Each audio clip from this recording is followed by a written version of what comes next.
নমস্কার বন্ধুরা, তোমরা দেখতে পাচ্ছ অপরাজিতা গাছে কি পরিমাণ ফুল হয়েছে। দেখে নিশ্চয়ই বুঝতে পারছো আশা করি কি পরিমাণ ফুল হয়েছে। এই সময় মানে শ্রাবণ মাসে খুব প্রয়োজন হয়ে থাকে আমাদের এই অপরাজিতা ফুল গাছের।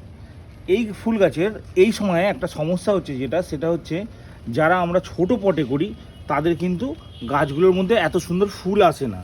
যেরকম দেখো এই গাছটাও কিন্তু আমি ছোট পটেই করেছি, এর মধ্যে কিন্তু এত ফুল আসার কারণ হচ্ছে ঠিক সময় মতন খাবার দেওয়া। দেখো এই সময় শিকড়গুলো কিন্তু বাইরে বেরিয়ে আসার চেষ্টা করছে, তার মানে এই সময় আমাদের বুঝে নিতে হবে এই গাছের কিন্তু খাবারের বিশেষ প্রয়োজন আছে।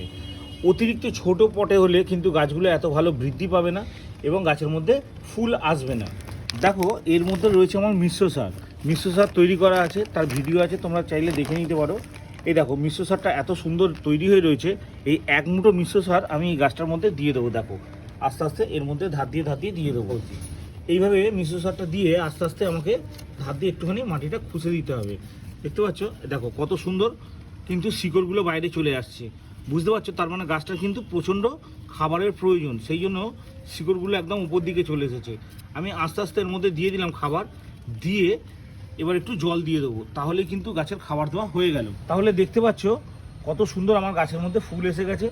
এর সঙ্গে তোমাকে একটা কাজ করতে হবে, প্রত্যেক 15 দিন ছাড়া যে কোনো একটা পিজিআর স্প্রে করবে, তাহলেই হবে। একই সাথে লাগানো আরেকটি গাছ দেখাচ্ছি তোমাদেরকে। যদি তুমি খাবার দেওয়া ভুল করো তাহলে কিন্তু গাছের মধ্যে এরকম রেজাল্ট হবে। তুমি গাছের মধ্যে কিন্তু ফুল দেখতে পাবে না, অথচ গাছটা কিন্তু বেড়ে যাবে। সেই জন্য অবশ্যই তোমাকে এরকম খাবার দিতে হবে এবং একবার করে স্প্রে করতে হবে। ভিডিওটা ভালো লাগলে লাইক, শেয়ার, সাবস্ক্রাইব করে রেখো চ্যানেলটা।